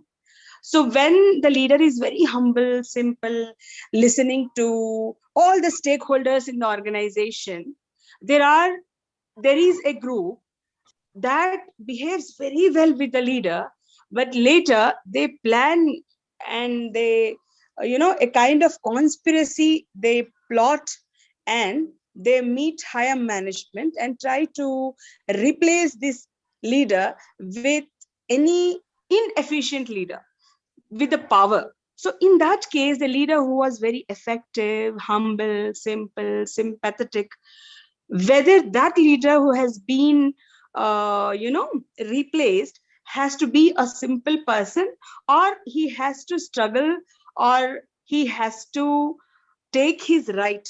If yes, how? If no, why?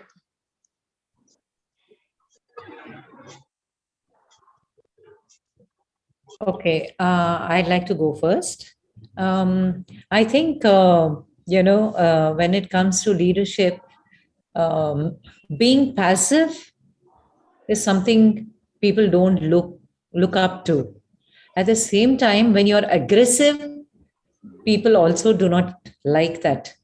So passive and aggressive are two ends of a spectrum. When a leader is assertive, knows when to say no, when to say yes, then that is the kind of leadership people would look up to and would want to follow.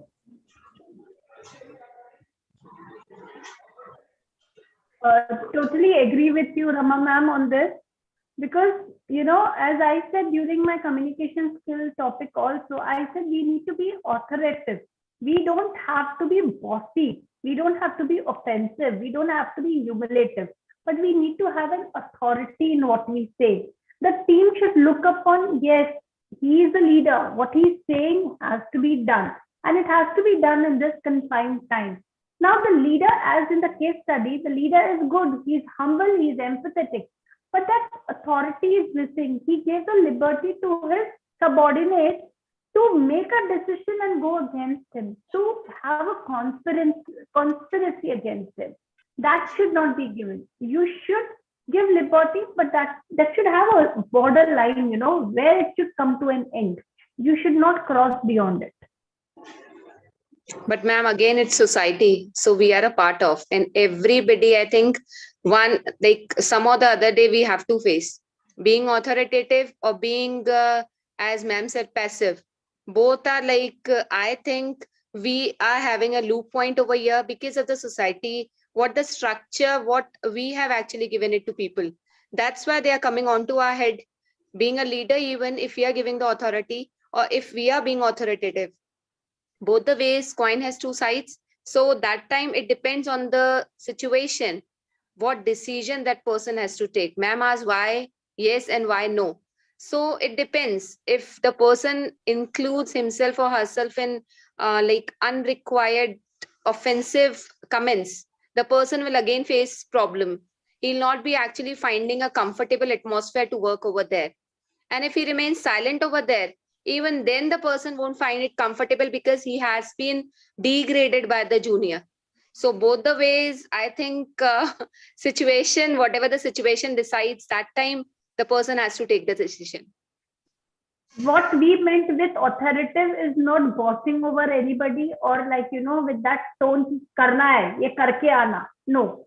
What we are trying to say here is, I want this work done. Please do it for me tomorrow. There is humbleness. There is a command. You have to take it parallel. Authoritative doesn't mean that you're insulting somebody or you're trying to be a boss on somebody. Authoritative is only that you make the others feel that, okay, this is a position you have and you need to understand and follow the discipline. Authoritative in that way. Some people don't understand. Being assertive. We need to be assertive. Yes. But you see, authority is also twofold. Authority is also, for me, I'm saying, based on how. For example, if there is something I need to get done for tomorrow, and I take this to somebody that is working around and I say to them, I need this done by tomorrow. Firstly, the tone I use is important because I do not command. But secondly, I need to take into cognizance the fact that the person I am asking this to, what have they got on the table already? Can they actually take on something extra to meet my deadline for tomorrow? Is it really reasonable of me as the leader to ask this person to drop everything they are doing to give me something for tomorrow? So if I'm going to somebody to say to them, I need this done tomorrow, the first thing I think I should be asking them is, what do you have on your table?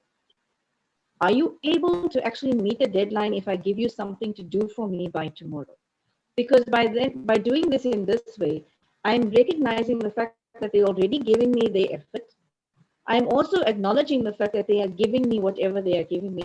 And the third fold is I'm giving them respect enough to know that I can ask them firstly, what is it that they can do and they can't do? And if it is something that they can do for me, I think because I'm the one thing I had to learn the very hard way about myself is I had to stop being such a perfectionist. Because I used to always expect something done in a specific way all the time. And when you have people that do stuff for you, you have to learn that people have their ways of doing it. As long as you are getting the outcome that is productive enough for you. So my main thing for me with that person is to be able to say to them, I would like it done by this time. This is my deadline. But can you maybe tell me what you would think you need to get it done by then? Because what if I give it to this person and they require a laptop and they need extra work done, extra resources, extra data? How are they supposed to get it? I'm expecting a specific level of what I want back. But am I catering that person to have whatever they need to be able to give me what I'm wanting in return. So it's a dual way for me when it comes to how we ask our staff and people around us to work with us. And that's purely because I learned all of this the hard way, mind you. I used to be somebody who expected that if you are here and this is your position, then you need to be able to just get something done. But sometimes we don't realize they don't have the means to get it done in that way. Have we given them enough resource? So authority, yes. Authority is twofold. Authority is, am I an authority unto myself first? And how I give off my authority to somebody else also means, am I respecting them? Because for them, they also their own authority at their desk. That's their space. It's their work. So it just works both ways for me.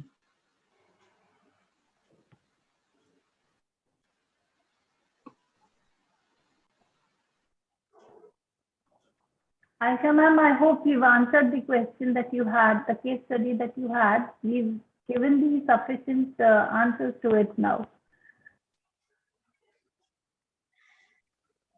I think we are still not on the we have conclusion. Preeti M ma'am, Preeti Minhas ma'am, who is this Preeti Mehrotra? Mehta. Mehta, okay. Ma'am, do you have to say something regarding this?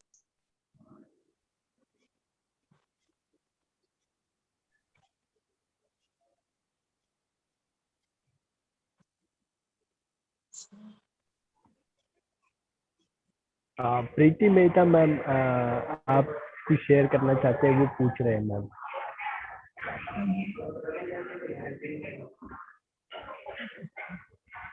आपको कुछ share करना है तो आप कर सकते हैं। I think she's having a difficulty with audio, sir. She's speaking, but we are not able to hear her. Yeah, I think she has some audio issues. Yes, she's not able to connect the audio properly. Yeah, in the case study that I was discussing, as Preeti Mehrotra ma'am has understood it very clearly, that the person who has lost his position by the conspiracy of a team of members, by being humble and simple and servant leadership and being very friendly with boundaries. So if the person tries to get a job and reclaim its position or seat, then again in that toxic culture, very difficult for him to work.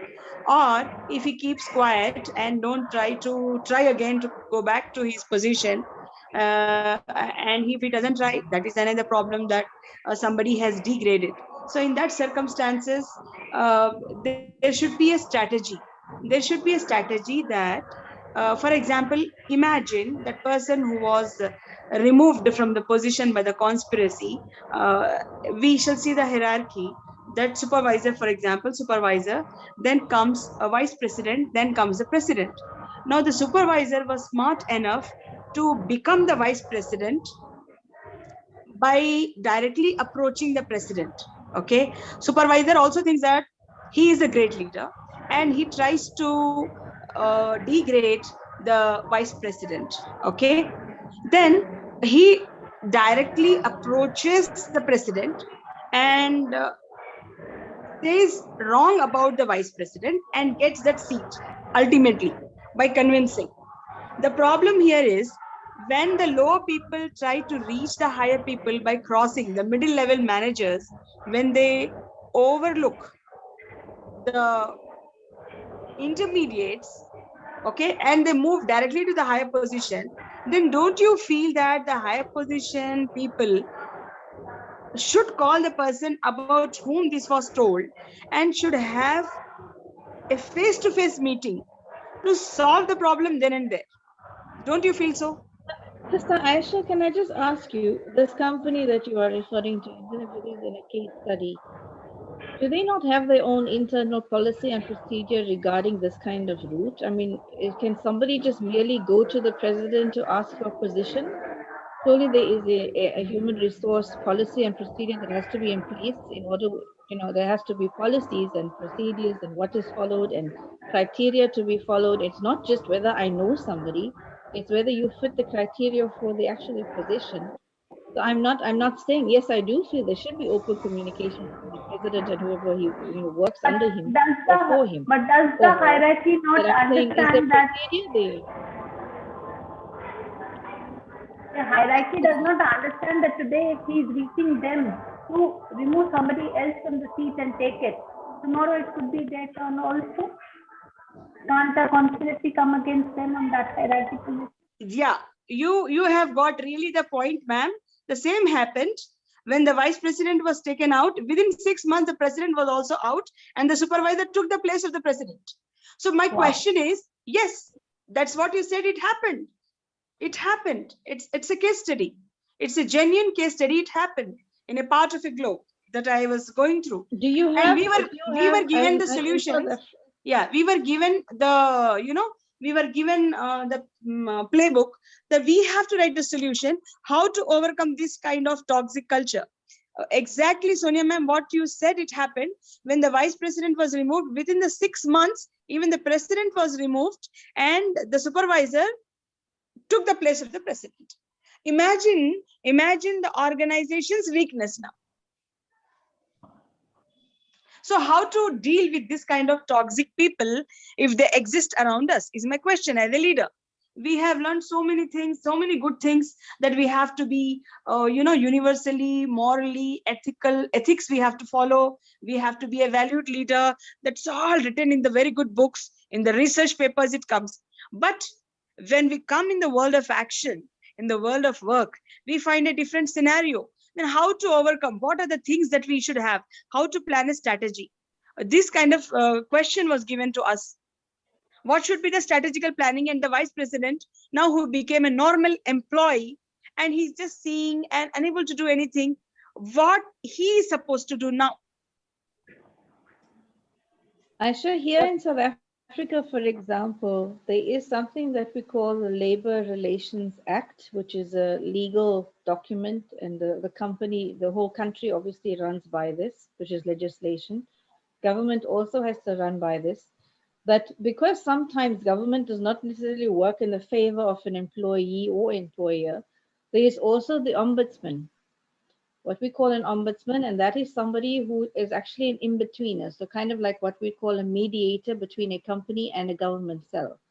So for example, if I have to go to somebody, I have what we call a labor relations commission.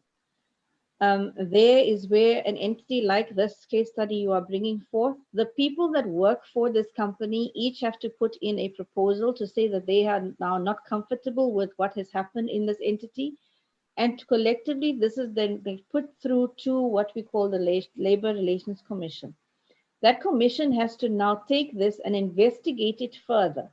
So they will come in and they will speak to each person on a one-on-one basis. They will get through to the bottom of what had really happened, etc., and what exactly will be the need for going forward so that the company retains, people don't lose jobs, and some form of fairness comes through. So I'm not sure whether that is existing in the space of where this case study comes from, but that could be a possibility of how to resolve it so that there's no more job loss and there's no more favoritism, and there's some form of fairness and justness to everybody else who needs that. So the third party influence of somebody who can mediate in something like this. So this might be one of the possible solutions. Rekha Raj ma'am, would you like to intervene and give your plan of action? Actually, ma'am, when we are at a workplace, means until and unless, like suppose we being teachers, we were simply during the pandemic time, we were simply like putting forward our viewpoints in groups, but nobody came forward with a petition, clear, that we are getting less salary or we are getting these many issues.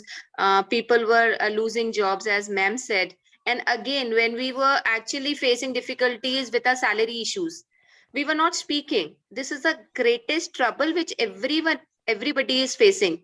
Same is happening in the work culture where we are working. Higher authorities, they are listening, but again, that part remains to some extent. It vanishes after some time. Okay, fine, we'll look into it. So legalities, if we talk about legal things, are done to like the big companies. What about the small organizations? Small organization, I don't think they take strict action. Again, what as a person, an individual can do is to keep them on a safer side. If the person actually comes into such situation, they can actually start collecting the proofs written documents. If something is happening, means if somebody is creating a conspiracy, what we can do is silently, rather than just coming face to face as an individual to a single identity, we can sit in groups. If something rubbish is coming into our ears, we should not actually come in contact with the person single-handedly. We can talk in groups. That person maybe they will think twice before putting allegations. So this, as an individual, a person can do, and everything should be like made a record of it. Events, we can say. So when it comes in writing, the daily events, if it is happening regularly, so that can provide a solution to that person. And because it would be in front of many, he or she cannot deny what they have done. So again, I said now that degrading and that higher authority taking the decision, correct, incorrect, until and unless we take a proper step, it becomes all in vain. So as an individual, we have to take a stand. How we are going to deal with the person. ऐसा तो होता ही रहेगा. Sonia ma'am already told कि क्या like guarantee है कि it will not happen again. So it happens because we are living in a society. It happens. So as a person, we can take initiative. We can take a stand for ourselves. Yes, we can report it to the higher authorities. And again, organization, it depends on the principal, president, vice president, what exactly they take a decision. So that is it. I hope Thank you everyone. Thank you everyone. Thank you. Thank you, Akash sir. Yes, thank you all for sharing your valuable thoughts. Saraswati ma'am is also our brand ambassador. Ma'am, अभी session सभी submit खत्म हुआ है. आपको कुछ share करना है 1-2 minute में आप कर सकते हैं.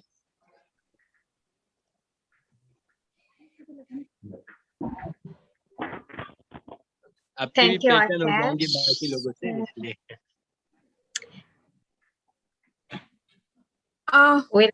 I learned a lot today from the panelist speaker. Really, I enjoyed the session. I'm so grateful and thankful to you, Akash sir, for inviting me today.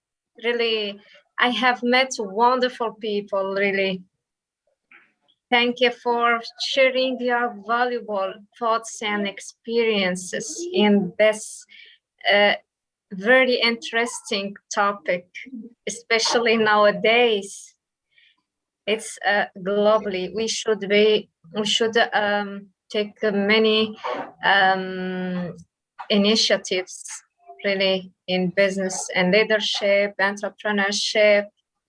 Yes, thank you, Sonia. Ma'am, sorry for the name, if I say your name correctly. Really, I enjoyed the session, and I appreciate your thoughts, speech, and interaction. Really, keep up the good work, and hope and I wish you wonderful or best wishes in your life, all of you, really. And I'm still waiting for the upcoming conferences. Yes, thank you so much. That's all. Thank you so much, ma'am, for your kind words. Thank you. It really means a lot. Thank you. Yes, thank you. Thank you, Akash sir, so for organizing this kind of thing. So for last 2 days, I could not attend, but whatever I attended today, it was amazing to learn so much, great insights from all the speakers. And yes, I would look forward to attend more such events, because it's like, when we work individually, it's just one mind or one brain working. But when we have this kind of group or the wonderful speakers, then you get so much ideas, so many things to learn from each other. So it's really, I would say thank you so much for bringing this platform, bringing all of us together. And thanks a lot to all the speakers for sharing so great insights and lots of learning. Yes, thank you ma'am. बस 2 minutes सबके लेता हूँ. In 2 minutes I will complete. So ये sessions जो plan हुए थे एकदम अचानक से तो नहीं बोल सकते, पर इतना प्रॉपरली प्लान नहीं हुए. जो भी प्लानिंग था मॉडरेटर्स वगैरह वो इतने अच्छे से नहीं हुआ. वो मुझे ही करना पड़ा या ऑन टाइम कुछ मेरा भी तबीयत अच्छा नहीं था, फिर भी ट्रैवलिंग में ये हुआ. पर सभी का सपोर्ट से वो अच्छे से फ्लो हुआ. कुछ ऐसा लगा नहीं कि कुछ प्रॉब्लम हुआ. पर नेक्स्ट टाइम से हम जो भी समिट्स करेंगे उसमें प्रॉपर तरीके से प्रॉपर मैनेजमेंट के साथ जाएंगे. अभी अपने पास समिट्स के मेंटर्स भी है, तो वो प्रॉपर जैसे वो गाइड करेंगे उनके अकॉर्डिंग अपन सब फ्लो करेंगे. और मॉडरेटर्स होंगे नेक्स्ट टाइम, प्रॉपर मॉडरेटर्स होंगे. ताकि मॉडरेटर्स होते हैं तो क्या होता है ना कि आप लोगों का जो इंट्रोडक्शन है वो प्रॉपर तरीके से जाता है, लोगों तक पहुंचता है, और वो इम्पोर्टेंट है. सबमिट तो हम करेंगे, बहुत सारा वैल्यू एडिशन होगा, नॉलेज शेयरिंग होगा, पर वो भी चीजें इंपॉर्टेंट है ताकि सबको कुछ ना कुछ उससे बेनिफिट मिले. तो ऐसे रेगुलरली अलग अलग समिट्स अपन रेगुलरली करेंगे. आप लोग भी कुछ आइडियाज शेयर कर सकते हैं कि कौन से टॉपिक होने चाहिए, कौन से टाइटल्स होने चाहिए जिसके अंडर वो कंप्लीट करे, तो आप वो शेयर कर सकते हैं. बाकी चीजें हम रेगुलरली करेंगे. So without wasting so much time, so take care, great day, bye bye. फिर मिलते हैं Thank you, sir. अगले Thank you समिट so में, much, नहीं sir. Thank जल्दी मिलेंगे. Stay safe.